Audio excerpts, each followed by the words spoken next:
In this video, I will show you can you have more than one PayPal account. Many people think they can make several accounts, but PayPal has specific rules. After checking the official PayPal website, the answer is clear. You are allowed to have one personal account and one business account, nothing more. Each account must be registered with a different email address. So if you already have a personal PayPal account, the only additional account you can create is a business one. To set this up, simply go to paypal.com and click on the sign up button. There you will see two options, personal and business. Choose the one you don't already have.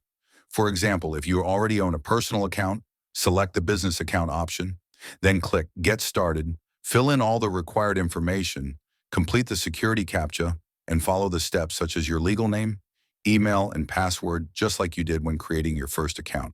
Once everything is submitted, your new account will be created. And that's all you need to know about having multiple PayPal accounts.